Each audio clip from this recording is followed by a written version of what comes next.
Hello friends, welcome to BRS world channel. ಇವತ್ತೊಂದು ನಾವು special sweet ಒಟ್ಟಿಗೆ ಬಂದಿದ್ದೀವಿ. ಕೃಷ್ಣ ಜನ್ಮಾಷ್ಟಮಿ ಸ್ವೀಟ್ ಮಾಡ್ತಾಯಿದ್ದೀನಿ. ಗೋಧಿ ಕಜ್ಜಾಯ. ಎರಡೇ ಎರಡು ಇಂಗ್ರೀಡಿಯೆಂಟ್ಸ್ ಯೂಸ್ ಮಾಡಿ ದಿಢೀರಾಗಿ ಯಾವ ಥರ ಗೋಧಿ ಕಜ್ಜಾಯ ಮಾಡೋದು ಅಂತ ನೋಡೋಣ. ನೋಡಿ, ಇದಕ್ಕೆ 1 ಕಪ್ ಬೆಲ್ಲ ಬೇಕು, ತುರಿದಿಟ್ಕೊಂಡಿದ್ದೀನಿ, ಬಿಳಿ ಬೆಲ್ಲ. ಮತ್ತು ಅದೇ ಕಪ್ಪಲ್ಲಿ 2 ಕಪ್ಪಷ್ಟು ಗೋಧಿ ಪುಡಿ ಬೇಕು. ನೀವು ಇದಕ್ಕೆ 1 ಕಪ್ ಮೈದಾನ ಯೂಸ್ ಮಾಡ್ಬೋದು. ನಾನು 2 ಕಪ್ ಗೋಧಿ ಯೂಸ್ ಮಾಡಿದ್ದೀನಿ. ನೋಡಿ, ಈ ಥರ 1 ಅಚ್ಚು ಬೆಲ್ಲನ ನಾನು ಪುಡಿ ಮಾಡಿ ಇಟ್ಕೊಂಡಿದ್ದೀನಿ.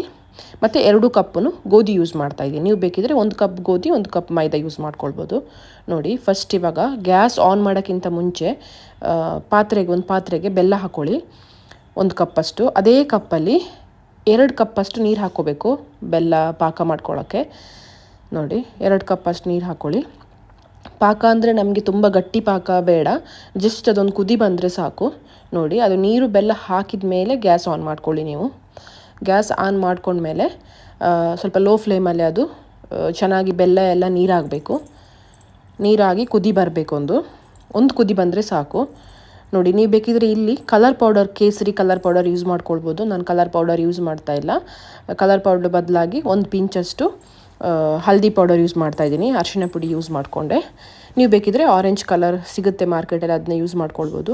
ನೋಡಿ, ಈ ಥರ ಒಂದು ಕುದಿ ಬರಬೇಕು. ಇಷ್ಟು ಕುದಿ ಬಂದಮೇಲೆ ಸಾಕು, ಆಫ್ ಮಾಡಿಬಿಡ್ಬೋದು. ನಮಗೇನು ತಿಕ್ ಪಾಕ ಬೇಡ. ನೋಡಿ, ನಾವ್ಯಾವಾಗ ಕಜ್ಜಾಯಕ್ಕೆ ರೆಡಿ ಮಾಡ್ಕೊಳ್ಳೋಣ. 2 ಕಪ್ಪಷ್ಟು ಗೋಧಿ ತೊಗೊಂಡಿದ್ನಲ್ಲ, ಅದನ್ನ ಒಂದು ಬೌಲಿಗೆ ಹಾಕ್ಕೊಳ್ಳಿ. ನೀವು ತುಂಬ ಕ್ವಾಂಟಿಟಿ ತೊಗೊಂಡ್ರೆ ದೊಡ್ಡ ಕಪ್ ಯೂಸ್ ಮಾಡ್ಕೊಳ್ಳಿ, ಕಲ್ಸೋಕ್ಕೆ ಈಸಿ ಆಗುತ್ತೆ. ನಾನು 2 ಕಪ್ಪಿನ ಚಿಕ್ಕ ಪಾತ್ರೆ ಯೂಸ್ ಮಾಡ್ತಾಯಿದ್ದೀನಿ. ನೋಡಿ, ಬೆಲ್ಲ ಪಾಕ ಆದಮೇಲೆ ಸ್ವಲ್ಪ ಚೆನ್ನಾಗಿ ಆರಿದ್ಮೇಲೆ ಅದನ್ನ ಸೋಸ್ಕೊಳ್ಬೇಕು. ಯಾಕಂದರೆ ಬೆಲ್ಲದಲ್ಲಿ ಸ್ವಲ್ಪ ಕಲ್ಲು, ಅದು ಕಸ ಎಲ್ಲ ಇರುತ್ತೆ. ಸೋಸ್ಕೊಳ್ಳಿ ಯಾವಾಗಲೂ. ನೋಡಿ, ಸೋಸ್ಕೊಂಡಾಗ ಏನು ಜಾಸ್ತಿ ಇರಲಿಲ್ಲ, ಬಟ್ ಒಂದು ಸ್ವಲ್ಪ ತರಿ ಇತ್ತು. ನೋಡಿ, ಈ ಥರ ಬೆಲ್ಲ ಪಾಕನೂ ರೆಡಿ ಆಯಿತು. ಗೋಧಿನೂ ನಾವು ಹಾಕ್ಕೊಂಡ್ವಿ, ಮಿಕ್ಸ್ ಮಾಡ್ಕೊಂಡ್ವಿ. ಈಗ ಒಂದು ಸ್ವಲ್ಪನೇ ಪಾಕ ಹಾಕ್ಕೊಂಡು ಈ ಗೋಧಿ ಪುಡಿನ ಕಲಿಸ್ಕೊಳ್ತಾ ಹೋಗಬೇಕು. ನಾನು 2 ಕಪ್ ಆಗಿದ್ದರಿಂದ ಚಿಕ್ಕ ಪಾತ್ರೆ ಯೂಸ್ ಮಾಡಿದ್ದೀನಿ. ನೀವು ದೊಡ್ಡ ಪಾತ್ರೆಗಳು ಹಾಕ್ಕೊಂಡು ಕಲಿಸ್ಬೋದು, ಕಲ್ಸೋಕ್ಕೆ ಈಸಿ ಆಗುತ್ತೆ. ನೋಡಿ, ಒಂದು ಸ್ವಲ್ಪನೇ ಬೆಲ್ಲ ಪಾಕ ಹಾಕ್ಕೊಂಡು ಕಲಿಸ್ತಾ ಹೋಗಿ. ಅದು ಒಂದು ಸ್ವಲ್ಪ ನೀರು ಹಾಕಬೇಕು, ಗಟ್ಟಿ ಇರಬಾರ್ದು ಅದು. ನೀರು ಹಾಕ್ತಾ ಒಂದು ದೋಸೆ ಹಿಟ್ಟಿನ ಅದಷ್ಟು ಬರಬೇಕು. ಇನ್ ಕೇಸ್ ನಿಮಗೆ ಬೆಲ್ಲ ಪಾಕ ಶಾರ್ಟೇಜ್ ಆಯಿತು, ಕಮ್ಮಿ ಆಯಿತು ಅಂದರೆ ನೀವು ಸ್ವಲ್ಪ ನೀರು ಯೂಸ್ ಮಾಡ್ಕೊಳ್ಬೋದು, ಏನು ಪ್ರಾಬ್ಲಮ್ ಇಲ್ಲ. ನೋಡಿ, ಉಪ್ಪು ಹಾಕ್ಕೊಳ್ಬಾರ್ದು, ಯಾಕಂದರೆ ಉಪ್ಪು ಆಲ್ರೆಡಿ ಬೆಲ್ಲದಲ್ಲಿ ಇರುತ್ತೆ. ನೋಡಿ, ಈ ಥರ ದೋಸೆ ಹಿಟ್ಟಿನ ಅದಕ್ಕೆ ಬರಬೇಕದು. ನೋಡಿ, ಆಯ್ತು. ಇವಾಗ ಒಂದು ಅರ್ಧ ಗಂಟೆ ಇದನ್ನ ಮುಚ್ಚಿ ಇಟ್ಬಿಡಿ. ಅರ್ಧ ಗಂಟೆ ಆದಮೇಲೆ ನಾವು ನೋಡಿ, ಅರ್ಧ ಗಂಟೆ ಆಯ್ತೀಗ. ನೋಡಿ, ಅರ್ಧ ಗಂಟೆ ಆದಮೇಲೆ ಗ್ಯಾಸ್ ಸ್ಟವ್ ಆನ್ ಮಾಡಿ ಇದನ್ನ ಎಣ್ಣೆಯಲ್ಲಿ ನಾವು ಪೂರಿ ಫ್ರೈ ಮಾಡ್ತೀವಲ್ಲ, ಆ ಥರ ಫ್ರೈ ಮಾಡಬೇಕು. ನಾನಿಲ್ಲಿ ಸನ್ಫ್ಲವರ್ ಆಯಿಲ್ ಯೂಸ್ ಮಾಡ್ತಾಯಿದ್ದೀನಿ. ನೀವು ಬೇಕಿದ್ರೆ ತುಪ್ಪನೂ ಯೂಸ್ ಮಾಡ್ಕೊಳ್ಬೋದು ಫ್ರೈ ಮಾಡ್ಕೊಳ್ಳೋಕ್ಕೆ. ನಾನಿಲ್ಲಿ ಸನ್ಫ್ಲವರ್ ಆಯಿಲ್ ಯೂಸ್ ಮಾಡಿದೆ. ನೋಡಿ, ಈ ಥರ ಅರ್ಧ ಗಂಟೆ ಆದಮೇಲೆ ನೋಡಿ, ಈ ಥರ ದೋಸೆ ಹಿಟ್ಟಿನ ಆದಮೇಲೆ ನೋಡಿ, ಇದನ್ನ ಈಗ ನಾವು ಉಯ್ಕೊಳ್ಬೇಕು ಆ ಎಣ್ಣೆಗೆ. ನೋಡಿ, ಈ ಥರ ಉಯ್ಕೊಳ್ಬೇಕು. ಅದೇ ಸ್ಪ್ರೆಡ್ ಆಗುತ್ತೆ, ಅದೇ ಬಿಟ್ಬಿಡಿ.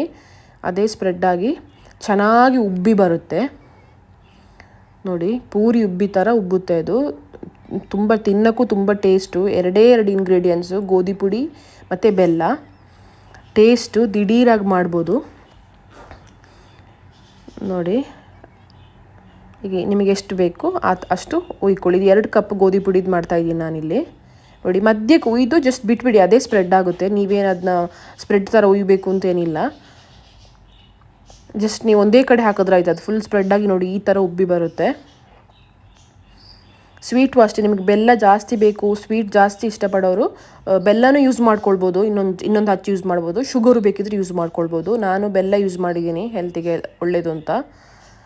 ನೋಡಿ, ಇವಾಗ ನಮ್ಮದು ದಿಢೀರಾಗಿ ಕೃಷ್ಣ ಜನ್ಮಾಷ್ಟಮಿ ಸ್ಪೆಷಲ್ ಗೋಧಿ ಕಜ್ಜಾಯ ರೆಡಿ ಆಯಿತು. 2 ಇಂಗ್ರೀಡಿಯೆಂಟ್ಸ್ ಯೂಸ್ ಮಾಡಿ ವಿದಿನ್ ಹಾಫ್ ಆನ್ ಅವರಲ್ಲಿ ನಾವು ಮನೆಯಲ್ಲೇ ಟೇಸ್ಟಿಯಾಗಿ ಸ್ವೀಟ್ ಮಾಡ್ಬೋದು.